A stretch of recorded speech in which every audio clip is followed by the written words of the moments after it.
that there may be less work for glaucoma specialists, but more focused work for glaucoma specialists in the future. May I please invite Dr. Deepak Edward to come and give us a talk on an update on visual fields in glaucoma. Dr. Deepak Edward, I know since the last 32 years, when I first went to University of Illinois at Chicago, and he was a professor there, and he is professor of ophthalmology and ophthalmic pathology at University of Illinois at Chicago. Dr. Deepak Edward. Thank you very much for this invitation to the scientific committee and Sanjay for introducing me. So I'm going to speak on a relatively dry topic of visual fields. It usually puts people to sleep, but I'll try to give you some updates, and some may not be completely new, but I think they're kind of important to recognize as you practice glaucoma.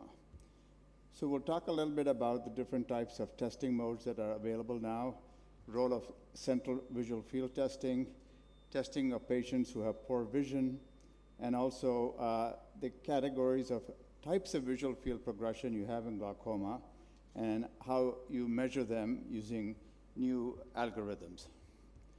So just to remind you and also remind myself that most of the action when it comes to retinal ganglion cells, so they're really located in the papillomacular bundle. And so testing of the sort of central 24 degrees of field becomes an important aspect of functional testing for glaucoma. So this is the field test we are most of us are used to testing patients, the CETA standard Humphrey visual field on the Zeiss machines. Of course, I'm not going to talk about the Octopus machine. What we have new on the Humphrey visual field analyzer type 3 is the CETA faster test, which is the main thing is that the timing is shorter, about 2 minutes for each eye. And this test time reduction is largest in eyes with severe field loss. It turns off the false negatives and blind spot, and therefore you saves time. And there are several studies suggesting that the CETA fast is equivalent to CETA fast and has comparable results. And however, when you have moderate to severe glaucoma, it may conceal progression. So that's one of the drawbacks of this testing. Switching over to CETA faster does not require a new baseline. And the Humphrey guided progression analysis, which I'll briefly touch upon, has been updated to allow free intermixing of the data of all three CETA testing algorithms in the same analysis.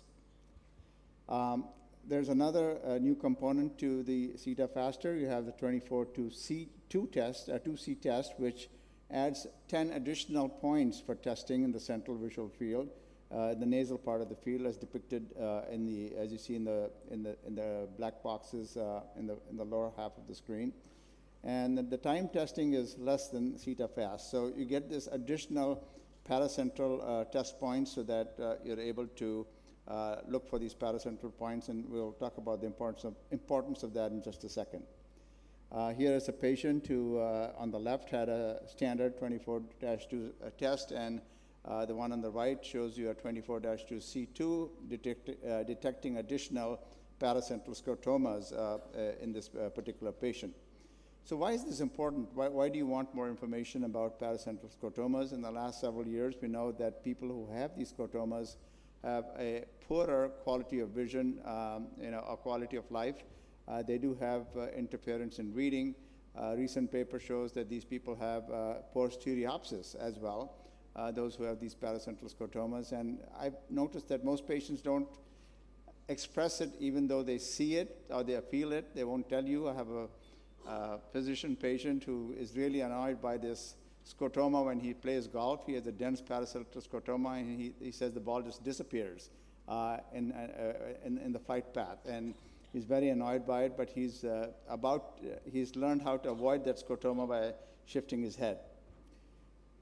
So these paracentral scotomas, often are nicely depicted on the OCT, where it is you might have a normal RNFL, but you will see retinal ganglion cell loss in these patients when you do the GCC thickness. So that's a nice way to confirm that these spots are real by comparing it to an OCT.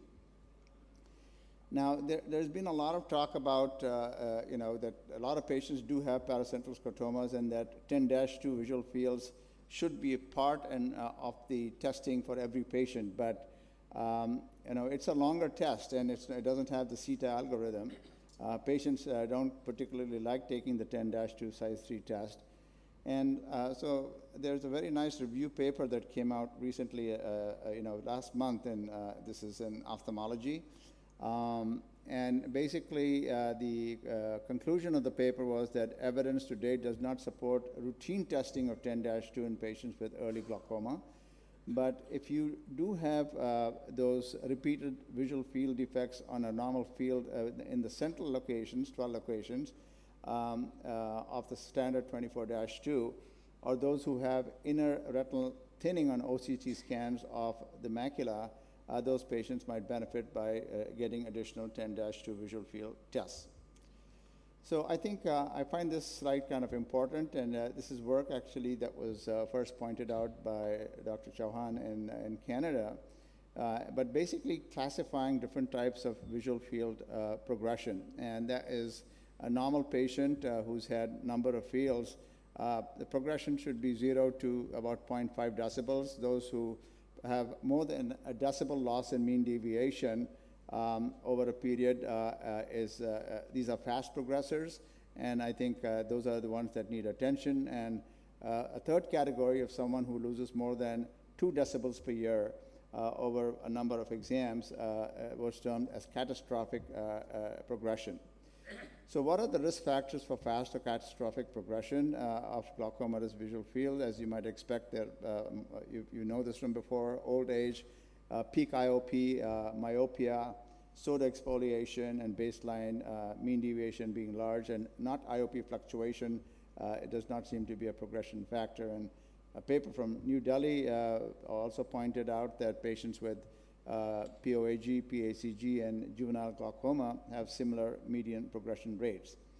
So how many fast or slow progressors or catastrophic progressors are there in a practice? So if you were in a private practice general ophthalmology setting, you might have less than 10% of patients of glaucoma that you take care of will have fast progressors, and 30% maybe slow progressor. This number seems to be much higher in glaucoma practices, and about 30% has been reported in some glaucoma practices. So switching gears a little bit, and sometimes you see fields like this where you have a marked depression of the visual field, and this really is not of much use on a 24-2. So you really need to change the target size or the visual field type. So someone like this with 20/20 vision on a central island does much better with a 10-2 size 3 field, and you get much more information. But the thing to remember is, again, these tests take up to 5 to 6 minutes per eye in order for a patient to complete it. Again, patients who have good central vision, the 10-2 field is really good. Those with poor vision, you probably want to use the size 5 target, and you get these quad totals, which are depicted at the bottom slide. These are useful in following those patients.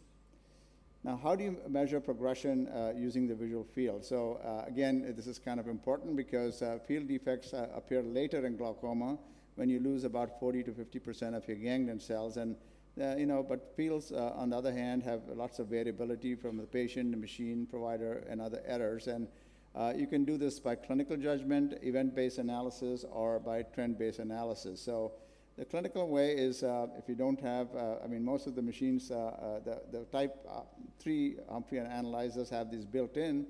But one good way is to just, if you have all the fields available on your EMR or your paper records, changes can be small. So I think it's really important to look at the first visual field in your record at least once a year, because you may not be able to detect small changes from the previous field, but if you go back and look at the first field, sometimes you'll be horrified that under your own care, people have progressed and that this was missed. You can look at mean deviation, pattern deviation changes, and whether the changes are focal or diffuse.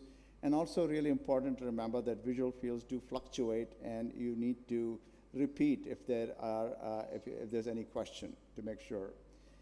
The GPA, or guided progression analysis, has somewhat made life a little simpler, where you need a few fields before you can use this, and the testing location is followed up and evaluated relative to the baseline, and change is flagged if there is greater than 95% significance level.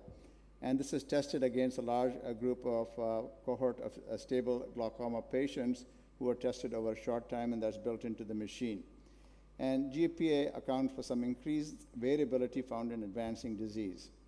So you can get an event-based analysis where basically what it's doing is change from baseline. So it compared the pattern standard deviation with an average threshold values at two baseline studies, and it tells you whether this is worse or not, but it's not a good test to apply when you have very severe glaucoma, and the printout gives you the answer.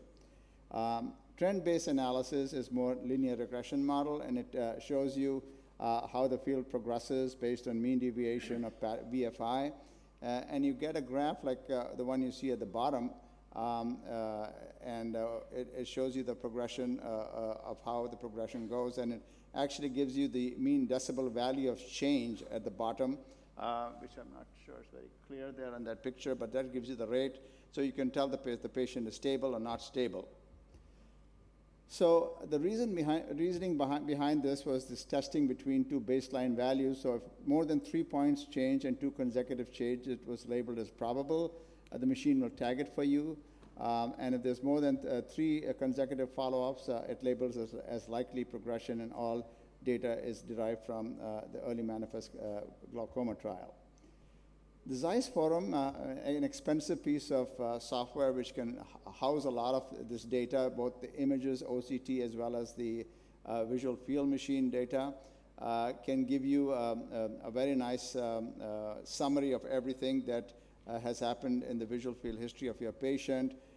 You can change the baseline if the patient's had surgery. You can discard anomalous testing, which was which you thought was unreliable. And like I said, you can identify specific or annotate specific laser and surgery areas.